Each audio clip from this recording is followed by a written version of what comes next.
안녕하세요. 오늘 저희는 루돌프 슈타이너, 그분의 강의록 몇 가지를 좀 함께 살펴볼까 합니다. 네, 특히 그 프리츠 마우트너라는 사상가의 유물론적 관점하고 슈타이너의 영적 통찰이 어떻게 다른지, 그 지점들이 아주 흥미롭죠. 맞아요.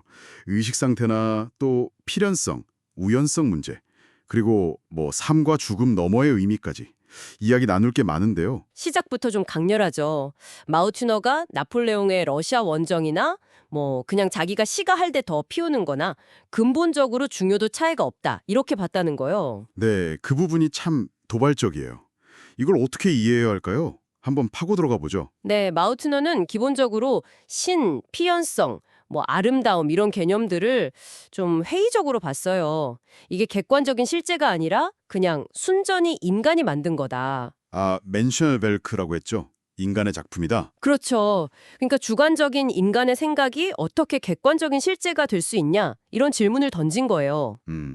그런 시각에서 보면 뭐 역사적인 사건의 무게랄까?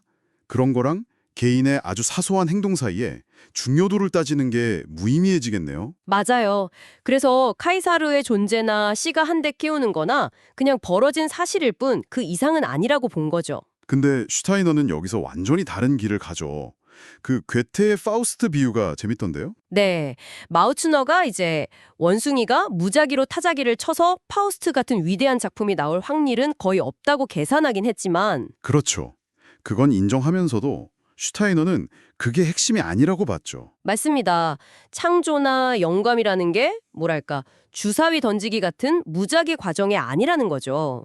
마우츠너가 바로 그 의미와 목적성을 놓쳤다고 본 거예요. 아, 의미와 목적성. 슈타이너에게 그게 중요했군요. 그럼 슈타이너는 필연성을 어떻게 설명했나요? 슈타이너에게 필연성은 과거의 어떤 주관적인 생각이나 행위가 현재 상황 속에서 객관적인 현실로 나타난 것, 뭐 이렇게 봤어요. 예를 들면요. 그러니까 뭐 제가 과거에 어떤 결정을 내렸다면 그 결과가 지금 제가 처한 어떤 환경, 객관적인 현실을 만든다는 거죠. 그게 필연성이고요. 아하, 과거의 선택이 현재의 필연. 흥미로운데요? 그럼 우연은요? 우연은 또 다른 개념인가요? 네, 슈타이너에게 우연은 현재 이 순간에 내 영혼이 외부 세계나 다른 영혼과 만나는 지점에서 발생한다고 봤어요. 만남의 지점. 그렇죠. 이건 자유로운 경험이나 어떤 새로운 가능성을 위해서 꼭 필요한 거고요. 그리고 여기에 카르마 개념이 들어옵니다. 카르마요? 네, 이 우연한 만남이나 사건들이 다시 미래의 필연성을 만들어가는 씨앗이 된다 이렇게 설명해요. 그러니까 현재의 자유로운 선택과 경험이 미래들을 엮어가는 거죠. 와, 그러니까 필연은 과거에서 오고 우연은 현재의 만남에서 생겨나고. 근데 이게 카르마를 통해서 미래의 필연으로 다시 이어진다. 이런 순환이네요. 정합합니다. 그리고 섭리라는 개념도 여기서 등장하는데요. 섭리. 이건 또 마우트너랑 완전히 다르겠네요. 마우트너는 기독교 같은 종교도 그냥 과거 언어의 차용 번역 덩어리라고 봤다면서요. 그렇죠. 아주 극명한 대조죠. 슈타이너에게 섭리는 그냥 빌려온 말이 아니라 정말로 영적인 세계가 우리 영혼 속으로 이렇게 흘러 들어오는 걸 경험할 때 느껴지는 실제예요. 실제 경험이라는 거군요. 네. 과거의 필연과 현재의 우연 속에서 어떤 영적인 안내나 흐름을 감지하는 것, 그게 섭리라고 본 거죠. 마우트너의 그 철저한 유물론적 환원주의하고는 정말 다른 관점입니다. 의식 상태에 대한 설명도 참 독특했어요. 깨어있을 때랑 잠잘 때를 비교한 거요. 네, 깨어 있을 때는 우리가 의식적으로 외부 세계를 관찰하잖아요. 근데 잠잘 때는 무의식적으로 내부를 관찰한다고 했죠. 잠자는 동안에요? 내부를요? 네, 물질 세계는 마치 속이 텅 빈 공간처럼 느끼고 그 주위에는 어떤 아우라 같은 게 펼쳐진다고 묘사해요. 아우라. 아, 그리고 그 루시퍼 영향으로 아우라 보는 능력을 잃고 벌거벗음을 느껴서 옷으로 그걸 대체했다는 설명도 있었죠. 맞아요. 상당히 상징적인 설명이죠. 그리고 기억에 대한 설명도 흥미롭습니다. 기억이요? 그냥 과거 일을 떠올리는 게 아니고요. 네, 단순한 회상이 아니라 의식적인 내부 관찰 능력으로 봤어요. 슈타이너는 이 기억이 에테르체와 아직 깊이 관련된다고 설명합니다. 외테르체, 그건 뭔가요? 에테르체는 생명력과 관련된 보이지 않는 몸인데요. 우리가 어떤 개념을 생각하거나 형성할 때 이 에테르체의 특정한 움직임, 뭐랄까 일종의 몸짓 같은 게 새겨진다고요. 에테르체의 몸짓? 네. 그리고 기억이라는 건 이 에테르체가 그 몸짓에 익숙해지는 과정이라는 거예요. 이 에테르체의 몸짓이 반복되면서 강화되는 거죠. 와, 그럼 그 에테르체의 몸짓은 그냥 기억으로만 남나요?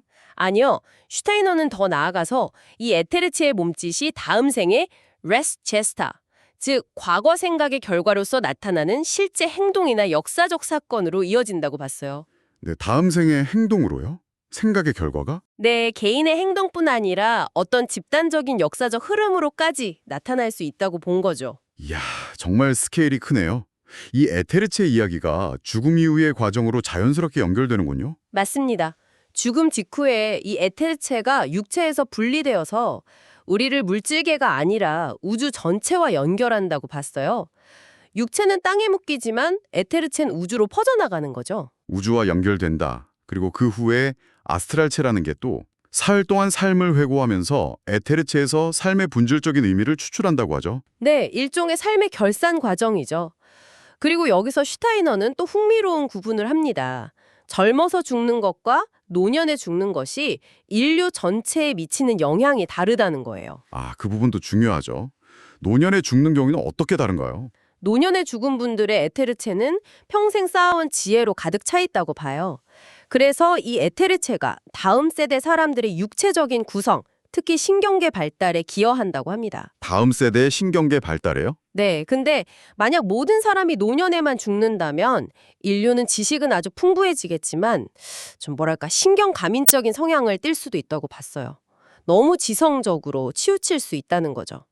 이들은 사후에는 주로 우주 자체의 질서나 법칙에 관심을 갖게 되고요. 그럼 반대로 젊은 나이에 죽음을 맞이한 사람들의 에테르체는요? 그건 또 다른 역할을 하나요? 네, 아주 다른 역할을 하죠. 젊은 죽음을 맞은 이들의 에테르체는 강한 의지, 그리고 사랑의 힘을 그대로 간직한 채 영적 세계로 간다고 해요. 의지와 사랑의 힘. 네, 이 힘은 살아있는 사람들의 영혼이 더 개별화되고 발전하도록 돕는 역할을 합니다. 특히 어떤 천재적인 영감이나 창조력을 필요로 하는 사람들에게 에테르적인 자양분을 제공한다고 설명해요. 와, 천재들에게 영감을 준다. 그렇죠. 그리고 이들은 사후의 우주 질서보다는 생명체의 그 경이로운 구조, 즉 육체가 어떻게 형성되는지에 더 관심을 갖는다고 하고요. 괴테의 파우스트 마지막 장면 아시죠? 늙은 파우스트를 천상으로 이끄는 어린 영혼들의 이미지.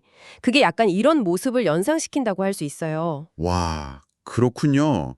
늙은 영혼은 지혜를, 젊은 영혼은 의지와 생명력을. 네, 슈타이너는 이 두 종류의 에테르체, 즉 지혜를 전하는 에테르체와 의지와 생명력을 불어넣는 에테르체가 영적인 세계에서 서로 교류하면서 인류 발전에 꼭 필요한 균형을 이룬다고 강조합니다. 천사, 그러니까 앙겔로이들의 인도를 받아서요. 서로 상호작용하면서 균형을 맞춘다. 한쪽은 성숙한 구조를 제공하고 다른 한쪽은 역동적인 생명력을 불어넣는 셈이네요. 정확히 그렇습니다.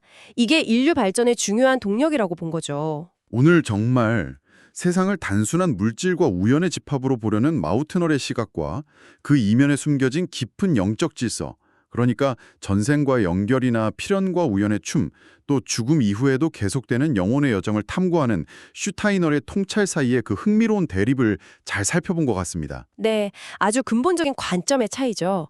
마지막으로 듣고 계신 분들께 질문 하나를 던져드리고 싶어요. 네, 어떤 질문인가요? 오늘 저희가 이야기 나눈 슈타인의 관점 있잖아요. 다양한 의식 상태라던가 에테르체의 역할, 삶과 죽음의 순환 같은 것들. 이걸 이해하는 것이 여러분이 일상의 경험이나 기억에 부여하는 의미, 혹은 역사적 사건이나 개인적인 행동의 중요성을 바라보는 방식에 어떤 변화를 줄 수 있을까요? 아, 의미 부여의 방식에 대한 질문이군요. 네. 다시 마우트너의 시가 이야기로 돌아가서 생각해 볼 때 정말 모든 것은 동등하게 중요하지 않은 걸까요?